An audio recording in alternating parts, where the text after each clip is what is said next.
Hello dear students. आज हम cylinder के बारे में जानेंगे। ठीक है, तो थोड़ा सा हम पहले इंट्रोडक्शन देखेंगे सिलेंडर का, देन इस पे बेस्ड कुछ क्वेश्चंस करेंगे। ठीक है, और एरिया ऑफ सिलेंडर पे बेस्ड ना। तो सिलेंडर क्या होता है, जैसे कि आपने अपनी डेली लाइफ में सिलेंडर के बहुत सारे लाइव एग्जांपल्स देखे होंगे। जैसे कि क्या हम बोल सकते हैं, जैसे कैंडल देखी होगी आपने, एक सिलेंड्रिकल शेप में होती है। और ग्लासेस हो गए, और कप हो गए ना, ये सब चीज़ें क्या हैं, सिलेंडर की एग्जांपल्स हैं। एक सर्कुलर, देखो एक उस पर क्या होता है सिलेंडर का, जैसे मैं एक फिगर लूँ, एक शेप लूँ और आपको समझाऊँ तो कैसा हो सकता है ये। एक सर्कल ऊपर सर्कुलर शेप होता है और एक ये नीचे सर्कुलर शेप होता है ना, और उन दोनों के बीच में कुछ डिस्टेंस होती है, कुछ हाइट होती है। इस तरीके से दो सर्कल रखे होते हैं और उनके बीच में कुछ हाइट होती है, तो इस तरीके के शेप को हम क्या बोलते हैं, सिलेंडर बोलते हैं। ठीक है, आया समझ में। तो हम और एक ये जो सिलेंडर होता है ये कैसा शेप होता है, इसको भी हम एक 3D शेप ही बोलते हैं। सिलेंडर कैसा शेप होता है, एक 3D शेप होता है। ठीक है, तो क्या एरिया हो सकते हैं इसमें, देखो जैसे देखें इसमें तो ये टॉप है, टॉप पे एक सर्कल है और एक ये बॉटम पे सर्कल है।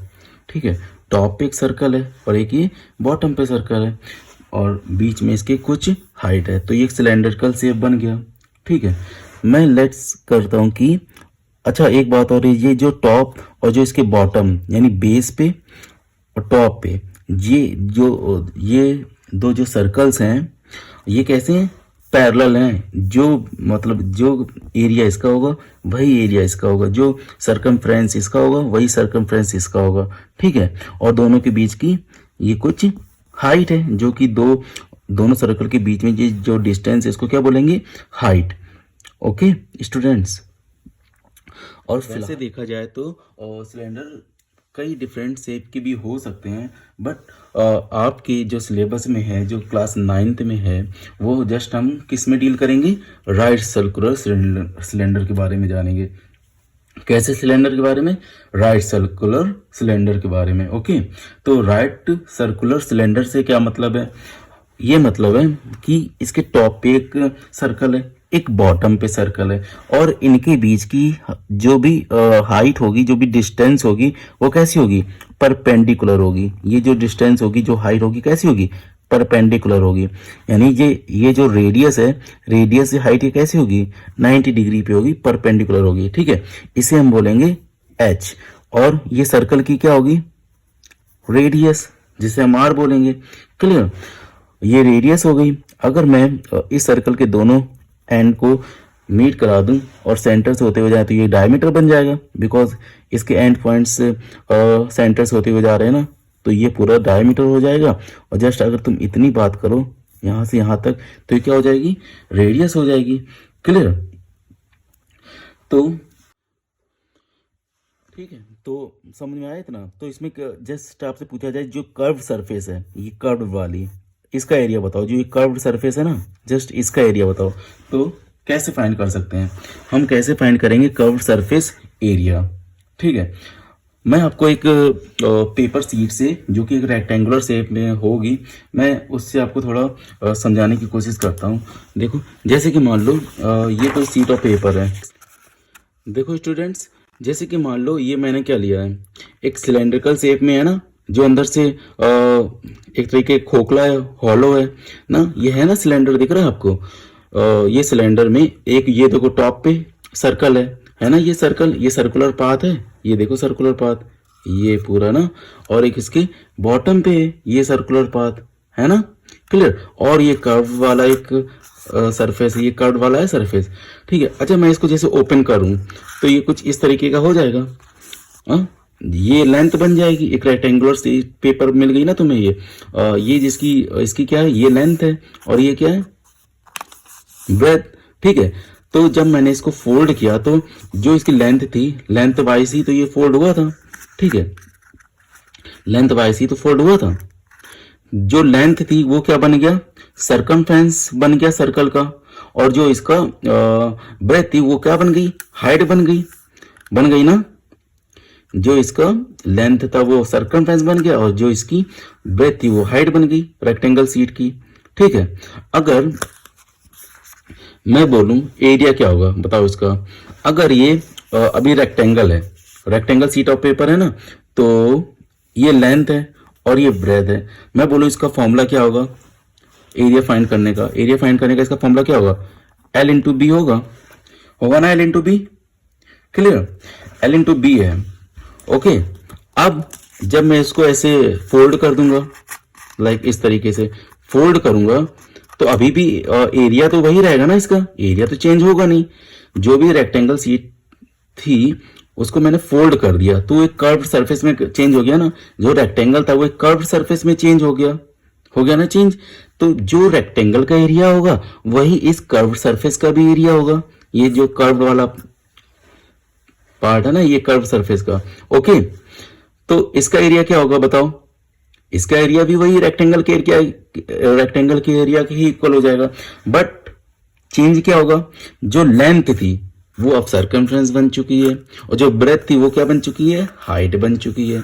तो फॉर्मूले में थोड़ा सा चेंज हो जाएगा। जो एल इंटू बी था ना उसमें क्या चेंजमेंट आ जाएगा बताओ।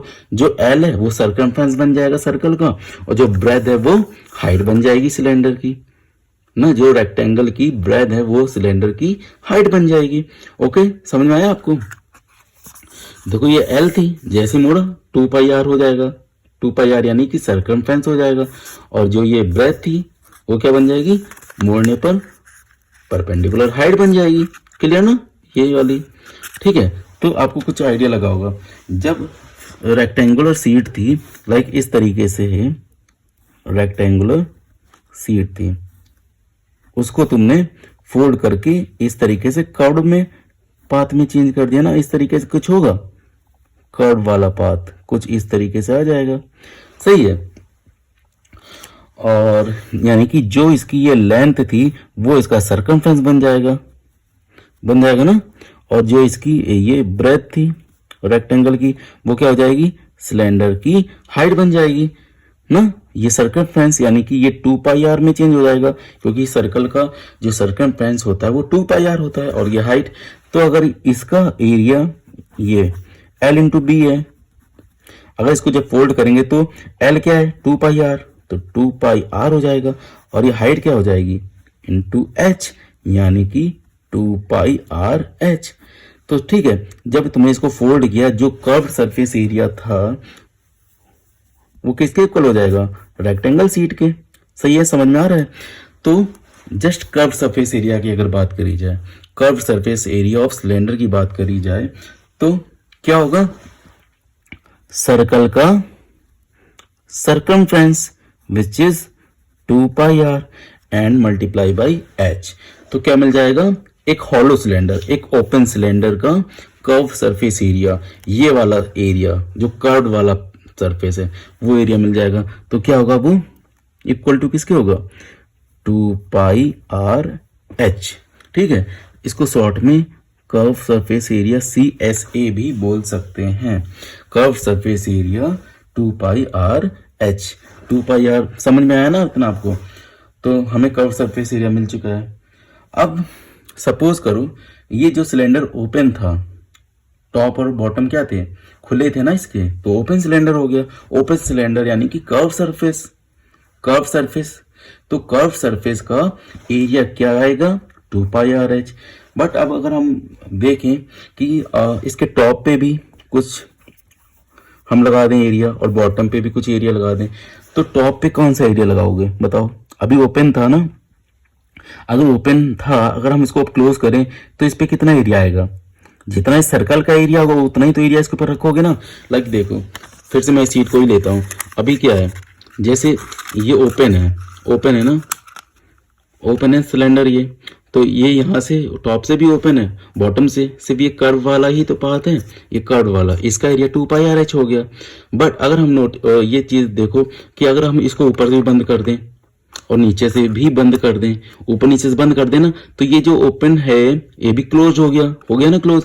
और क्लोज करने के लिए कितना इसमें एरिया लगेगा बोलो, यही ये जो पाई आर स्क्वायर है वही तो लगेगा। जो सर्कल का एरिया होगा उतना ही एरिया तो यहाँ पे आएगा ना टॉप पे ना, क्योंकि सर्कल का एरिया क्या होता है, तो यहाँ पे पाई आर स्क्वायर के बराबर का ही तो एरिया आएगा ना, क्योंकि ये सर्कुलर शेप का है। और एक जितना इधर है उतना ही पैरेलल ये भी था ना, क्योंकि इसके इक्वली तो है इधर भी, तो इसका भी वही पाई आर स्क्वायर हो जाएगा। तो हम कितना और ऐड कर देंगे इसमें, एक तो कर्व था वो तो रहेगा ही रहेगा, टॉप को भी मैंने इंक्लूड कर दिया, बॉटम को भी इंक्लूड कर दिया, तो कितने और एरियाज ऐड हो जाएंगे, टॉप और बॉटम मिला के 2 एरिया और ऐड हो जाएंगे ना। और दोनों के एरिया हैं कैसे, पाई आर स्क्वायर, तो कहीं ना कहीं pi r square plus pi r square हो जाएगा ना, तो 2 पाई आर स्क्वायर हो जाएगा। एक कर्व वाला अब एरिया हो जाएगा, एक पाई आर स्क्वायर ये हो जाएगा और एक पाई आर स्क्वायर ये हो जाएगा, ठीक है। तो 2 पाई आर स्क्वायर और प्लस 2 पाई आर एच। तो इस तरीके से हम क्या फाइंड कर लेंगे, इस सिलेंडर का टोटल सरफेस एरिया फाइंड कर लेंगे, ठीक है। तो हम बोल सकते हैं टोटल सरफेस एरिया। अब हम क्या बोलेंगे, टोटल सरफेस एरिया क्या होगा सिलेंडर का, बोलो। अब हमने क्या करना है, हमने ये टॉप भी इंक्लूड कर देना है और बॉटम भी इंक्लूड कर देना है ना। कर्व वाले का सरफेस, जो कर्व वाला पार्ट था, मतलब ये कर्व सरफेस था, उसका एरिया क्या आया था, 2 पाई आर एच। अब जब हम ये भी इंक्लूड करेंगे तो कैसे निकालोगे, टोटल सरफेस एरिया।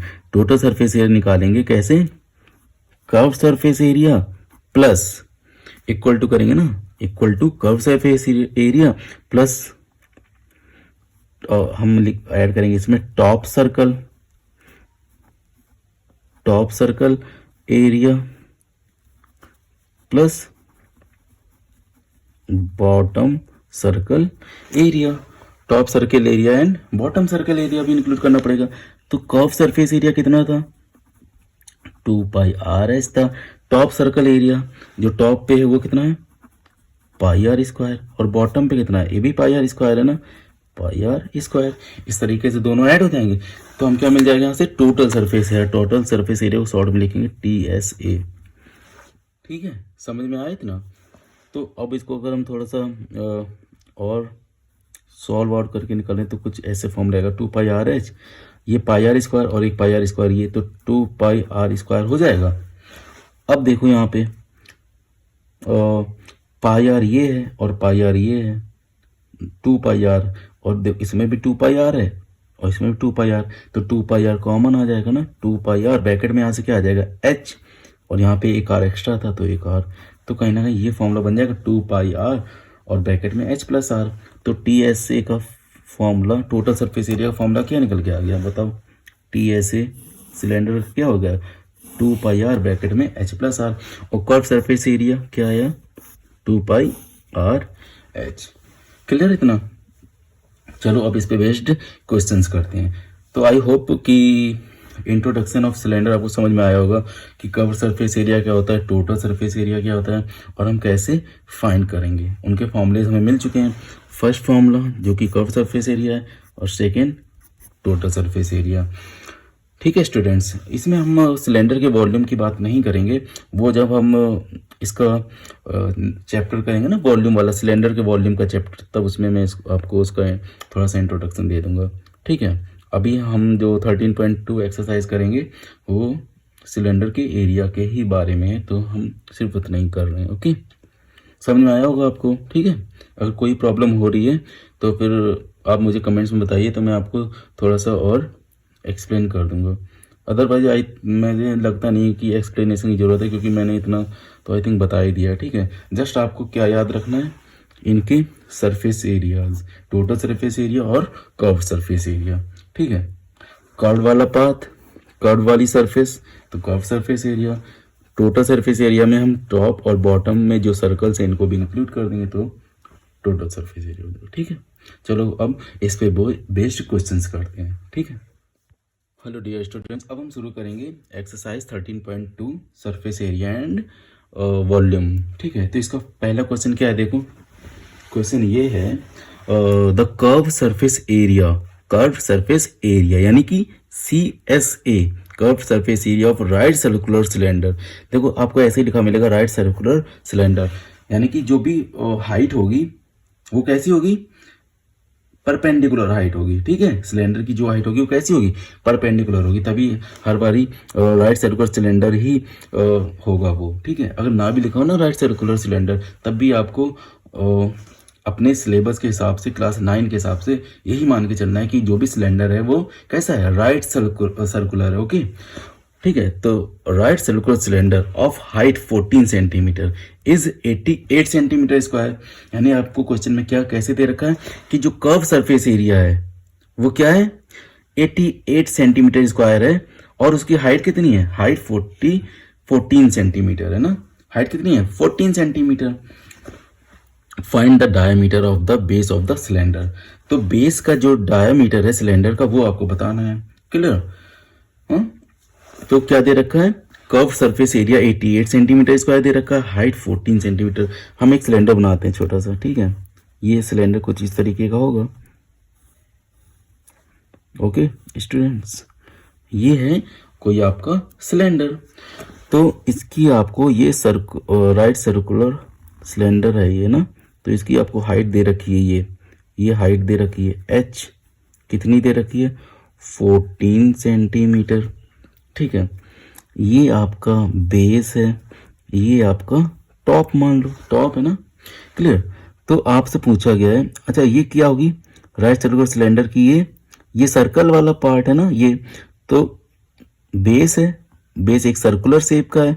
तो जब बेस सर्कुलर शेप का है तो उसकी सेंटर से एंड सर्कल के किसी पॉइंट तक की डिस्टेंस क्या बोलते हैं, रेडियस। तो ये आर है आपकी, ठीक है, ये आर हो गई। अगर मैं पॉइंट्स को मिला दूं तो क्या हो जाता है, वो डायमीटर बन जाता है ना, सेंटर से होते जाए और सर्कल के कोई दो पॉइंट्स मीट करा दो तो वो डायमीटर बन जाता है ना, ठीक है ना। क्लियर इतना? तो हमसे वही डायमीटर पूछा गया, बेस का डायमीटर, यानी कि इस पॉइंट से लेके इस पॉइंट तक की डिस्टेंस क्या है, इस पॉइंट से लेके इस पॉइंट तक की डिस्टेंस क्या है, ये आपसे पूछा गया है, ठीक है। तो रेडियस क्या होती है वो तो पता है ना, डायमीटर क्या होता है 2 टाइम्स रेडियस। डायमीटर क्या होता है 2 टाइम्स रेडियस होता है, सही है ना। हाइट आपकी 14 सेंटीमीटर है, कर्व सरफेस एरिया आपको दे रखा है, d इक्वल टू 2r होता है। तो हम इस क्वेश्चन को देखो कैसे अप्रोच कर सकते हैं। देखो मैं आपको बताता हूँ, हम पहले क्या, हमेशा क्वेश्चन सॉल्व करने से पहले सोल्यूशन लिखना चाहिए, और फिर देखो क्वेश्चन में गिवन क्या क्या है। आपको गिवन है CSA। क्वेश्चन जब आप रीड करोगे तो आपको पता चलेगा कि क्या क्या गिवन है। तो CSA आपको दे रखा है 88 सेंटीमीटर स्क्वायर। हाइट आपको क्या दे रखी है, हाइट दे रखी है 14 सेंटीमीटर, सही है। पूछा क्या गया है, आपसे पूछा गया है डायमीटर, d पूछा गया है, ठीक है, d पूछा गया है। बट d होता क्या है, 2 टाइम्स रेडियस होता है ना, 2 टाइम्स रेडियस। दैट मीन्स अगर हमें रेडियस मिल जाए और हम उसको 2 से मल्टीप्लाई करते हैं तो हमें डायमीटर मिल सकता है, ठीक है। तो देखो क्वेश्चन में कैसे हम सॉल्व करेंगे। CSA हमें 88 सेंटीमीटर स्क्वायर दे रखा है ना, CSA 88 सेंटीमीटर है। अब हम यहाँ पे सॉल्व करना शुरू करेंगे। CSA इक्वल टू 88 है। CSA है क्या, CSA क्या होता है 2 pi are h, curve surface area होता है ना। तो कर्व सरफेस एरिया है कितना 2 pi R H, that means 88। आपको 2 पाई आर एच ही तो दे रखा है ना, 2 पाई आर एच 88 दे रखा है, सही है ना इतना। अब हमें यहाँ पे किस चीज़ की वैल्यू पता है, 2 पता है, पाई। अच्छा पाई हम थ्रू आउट द क्वेश्चन जब सॉल्व करेंगे, जितने भी नंबर ऑफ क्वेश्चन, हम पाई की वैल्यू को क्या लेके चलेंगे, हर बारी 22/7 ही लेट करेंगे, ठीक है। क्या लेट करेंगे 22/7 ही एज्यूम करके चलेंगे, जब तक कि क्वेश्चन में इटसेल्फ आपको अलग से ना दिया गया हो कि पाई की वैल्यू क्या है, जब तक हम क्या लेके चलेंगे 22/7। अदरवाइज अगर क्वेश्चन में गिवन होगा तो आप 3.14 लेट करोगे, ठीक है। 3 मतलब गिवन होगा तो आप यही वाली वैल्यू लोगे पाई की 3.14। अदरवाइज अगर ना दिया गया हो क्वेश्चन में तो हम क्या लेंगे 22/7, सही है। अब देखो आप क्या है, आपको 2 pi R H equal to 88 दे रखा है ना, और हमें पूछा क्या गया है, डायमीटर पूछा गया है, ठीक है। और डायमीटर के लिए हमें पहले क्या निकालनी होगी, रेडियस, क्योंकि रेडियस का ही 2 टाइम्स डायमीटर होता है, ठीक है। अब 2 pi R H equal to 88 है। अब यहाँ पे हमें क्या क्या पता है, 2 पता है, पाई पता है और एच पता है, 3 चीज़ें तो पता है ना।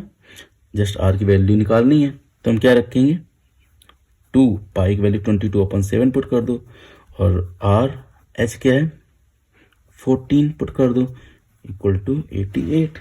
सारी वैल्यूज तो आपको नोन है, जस्ट आर फाइंड करना है तो इजीली फाइंड हो जाएगा ना।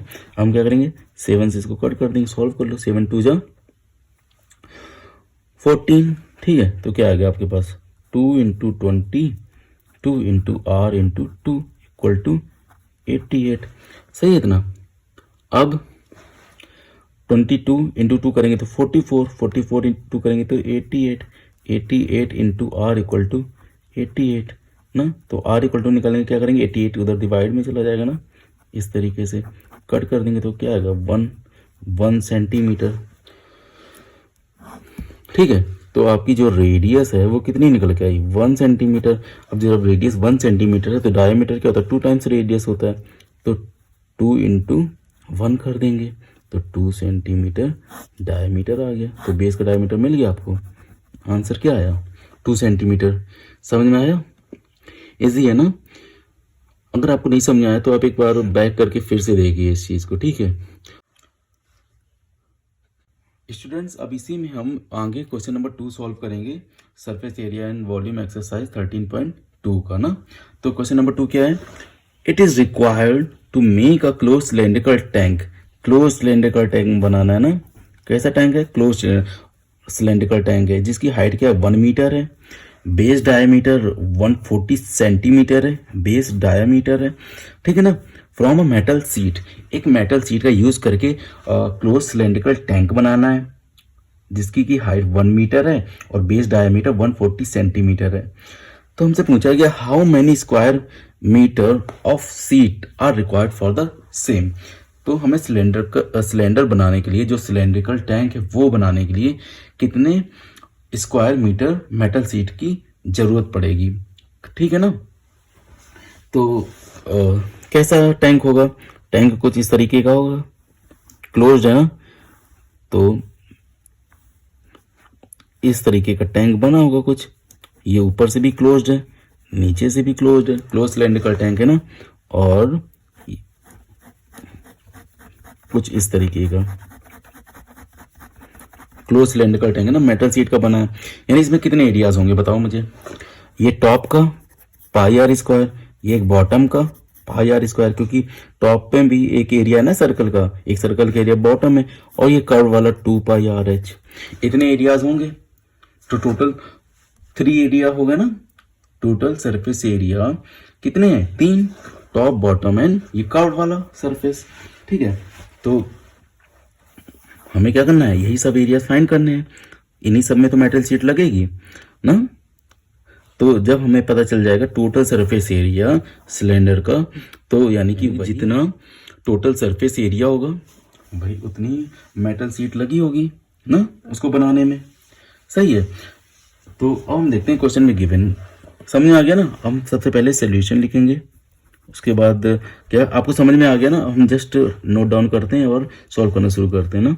तो गिवन हमें क्या क्या है बताओ, गिवन हमें है हाइट ना 1 मीटर, 1 मीटर हाइट पता है, और हमें डायमीटर पता है, डायमीटर क्या होता है 140 सेंटीमीटर, डायमीटर भी पता है, यानी कि इस पॉइंट से लेके इस पॉइंट तक की डिस्टेंस ये ना,